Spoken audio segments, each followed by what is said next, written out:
Hi, it's Gronnemark, the throwing coach. In this video I'm going to tell you what's the best direction for a throw-in. A few years ago there was a big research around the throw-ins in the Premier League. Some scientists had looked at many thousand throw-ins that season, and their conclusion was that when a team is throwing the ball long forward, then there's a big risk of losing the ball, but there is a better chance of keeping possession if they threw inside the pitch or backwards. So the conclusion in that research was that as an attacking team in training you had to work with throwing the ball sideways and backwards, and when you were defending a team then you had to focus on closing down the sideways option, closing down the backwards options, so your opponents can throw forward so you can take the ball. And for me, that's totally wrong. For me, after 20 years of work with throw-ins, that's misunderstanding the throw-ins. You might ask yourself, how could the scientists come to these conclusions? Yeah, first of all, because their numbers showed it. But the second reason is that many teams are either bad or really bad at throw-ins because they're not training it. And if you take a long option up forward, you'll often throw the ball up in a big bunch of players where there's no space creation, a lot of pressure. Then the opponents will often win the duel, or even if you win it, you'll sometimes flick it on to the opponent's central defender. So it's a bad option to throw it up there with no space creation. Yes, there'll also often, if you have all your players up there, be more space in here, so you'll have a better conversion rate on the sideways and even better backwards because the pressure will often be a little bit lower here. So, what is the best direction to throw in a match? I can tell you, there's no best direction in a match regarding the throw-ins. And I have 3 reasons why there's no best direction to throw in. The first thing you have to look at when you want to decide which direction to throw in is the opponent's defending pattern.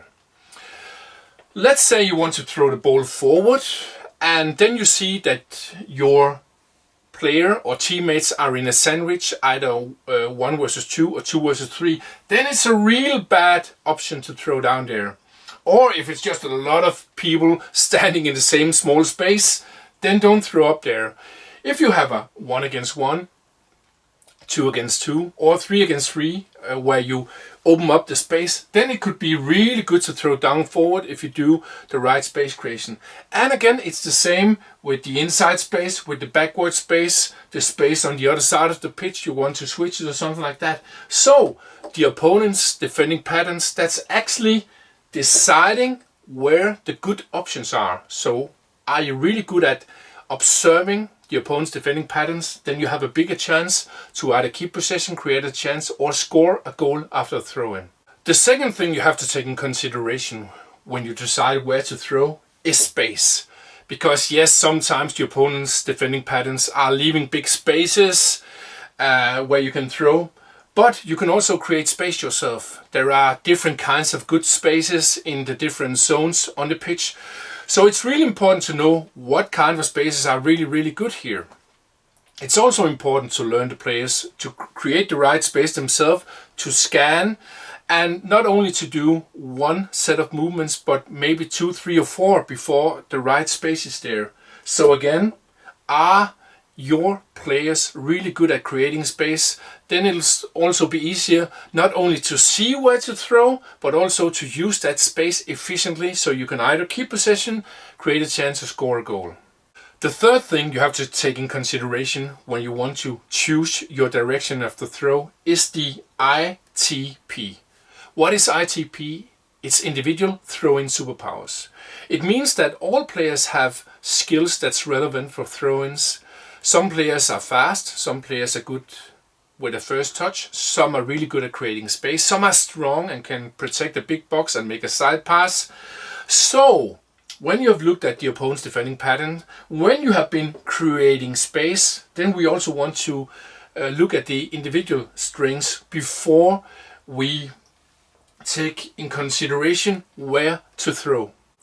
As a coach, you might be thinking, how do I learn my players to throw in the right direction after scanning the opponent's defending patterns, after the outfield players have been creating space in different situations, in different zones of the pitch, and also taking in consideration that the individual players also have throw-in superpowers. That's the reason why I've been creating an online course, so every coach in the world can learn their players to take better throw-ins. My online course is in 3 steps. First of all, the C course, where you learn the throw-in basics. That's all around creating space in the near area, creating big boxes. It's also the small-sided games. How can we learn the players to cooperate in 2 and 3? Also, the team space creation. How can we learn the players to scan, to be observed? What kind of spaces are the best? And here in the C, you also learn the basic long throw-in technique, so your players can throw longer, either just to increase the throw-in area of your team or to have a really dangerous set-piece weapon. After that, I have my B course, where I'm going into a little bit more complex things around the throw-ins. It can be the fast throw-in, also included with fast throw-in interval games. It's also about how can we use scans and blocks and pick and rolls from basketball in a throw-in situation. And here we also have the individual long throw-in technique section, where we can polish all the small things so your players can improve their long throw-in. And most of my players have been improving their throw-ins between 5 and 15 meters only with technical training.